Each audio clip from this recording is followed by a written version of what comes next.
So, you were looking for the best guide for Jinwu, one of the best DPS characters in Aether Gazer and the main fire carry. I will do my best to not disappoint you. So, when it comes to the normal attack, normal mode is just a normal attack, and can stack resources, we'll call them stacks, with the finisher move. We'll see how the stacks are used very soon. The flying mode, instead of using the finisher to stack, it does every 4 attacks or 3 attacks if you have the signature functor. The flying mode is very easy to use because you get unyielding, which means you can't be stunned, plus you get infinite dodging. This is why stacking on flying mode is much easier than the normal mode, where you can be stunned and you may not have the finisher move. So you usually a normal attack while flying. Let's see the skill 1. Let's see the skill 1. There we go. The normal mode deals heavy damage, so it's a good damaging skills, also gives 20% skill damage bonus, so on all the skills, for 8 seconds. That's very strong and can be used as an initial part of a combo. The flying mode also deals heavy damage, plus 3 stacks. Using 3 stacks, it generates 20 grace, 20 divine grace, which is our main resource, and using 9 stacks that you are gathering through the normal attack, if you remember, you get 80 divine grace, 20 extra if you wait for the 9 stacks. There are many reasons to wait for the full stacks and use the skill at the end. So we'll keep that in mind for now. Now let's go to skill 2. The normal mode deals light damage, that's nothing special, it's a multiple instance though, and you get a lot of stacks. The flying mode uses graces to elemental shred. This is why it's very strong, this version, especially when she flies. You get for the whole team 20% fire shred and 10% physical and wind shred. This is a very good supporting move. And of course, it works on Jinwu too, and increases her DPS. Let's see skill 3. This is the skill that allows you to change mode. That's very easy. When you finish the flying combo, you can dive and deal a lot of damage. When it comes to the ultimate skill, you use it only when you are on the ground, you deal heavy damage, you have full refill for grace if you have max stacks. I think it's not the best ultimate move because it forces you to go on the field and follow a normal rotation, which is probably not the optimum one, so we'll see how to avoid using it soon. The dodge attack is very simple, plus it deals light damage each 4 seconds if you dodge. It comes for free, so you can use it in between attacks.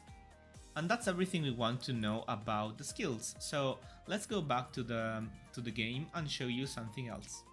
When you use the ultimate skill, what you can do is using a ultimate skill chain with her partner, Lingwand.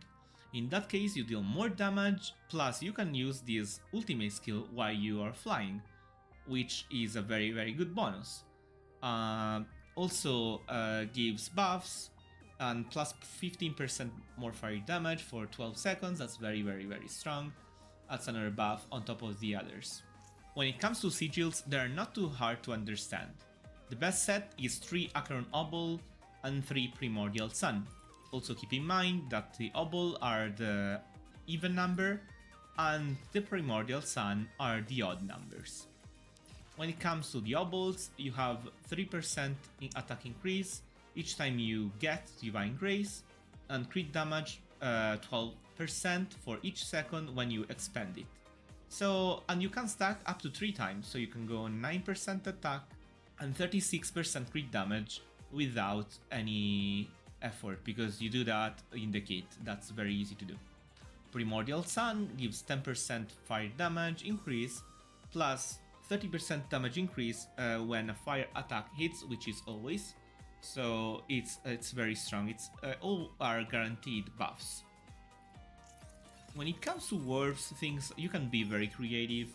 I decided to increase normal attack skill 1 for the first 2. Then I did EM Flux and Savage, so basically increasing just damage when the HP is low and high. because I like having high damage all the time. Plus I increase skill tree damage, that's something you can change actually. I increase ultimate skill chain damage, that's very useful. You can do other things if you want. You can do ultimate skill cooldown, you can do something else if you want. I did the same here. I gave +2 to skill tree and the skill damage plus 15%. You can also use kinetic mode, which increases the damage when you are in modified mode, so we'll do that. Skill tree, we don't use it much because we won't be switching too much from one mode or another.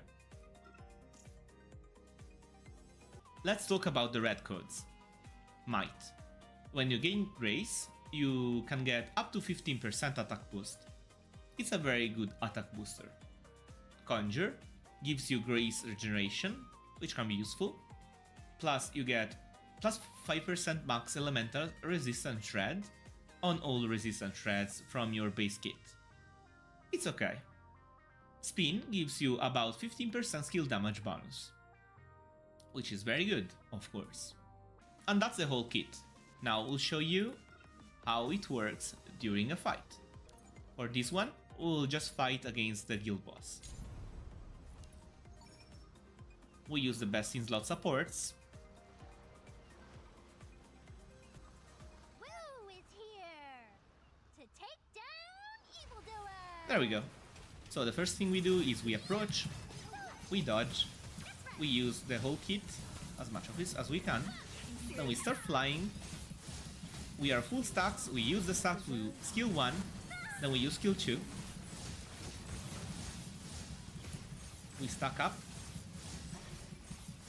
The enemy is running away, you can continue dodging as much as you want.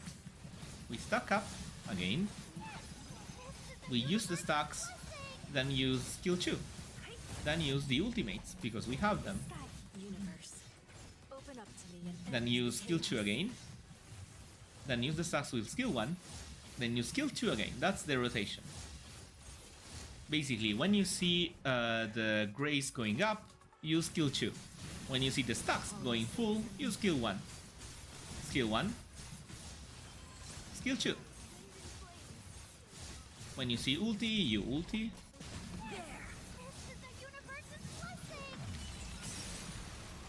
Remember to use Grace with skill 2, the stacks with skill 1, and the ultimates when they're ready.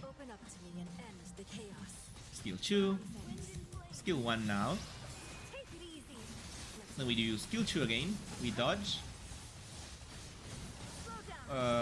If you use skill 1 before, it's fine, you still do damage.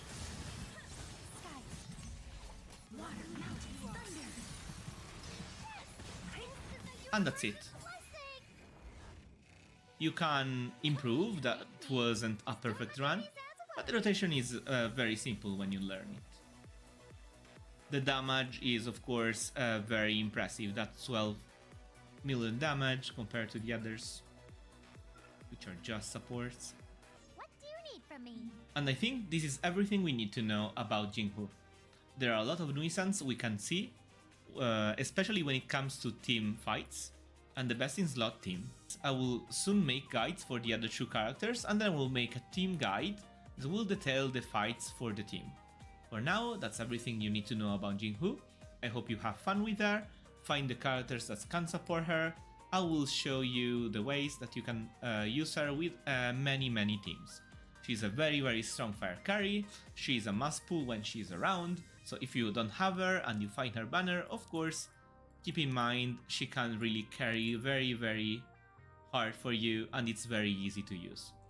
Thank you for watching this guide, I hope it answered your questions. If it didn't, please leave a comment below, of course, and I will be happy to answer you as soon as I see it. Thank you for being here, and have a nice day.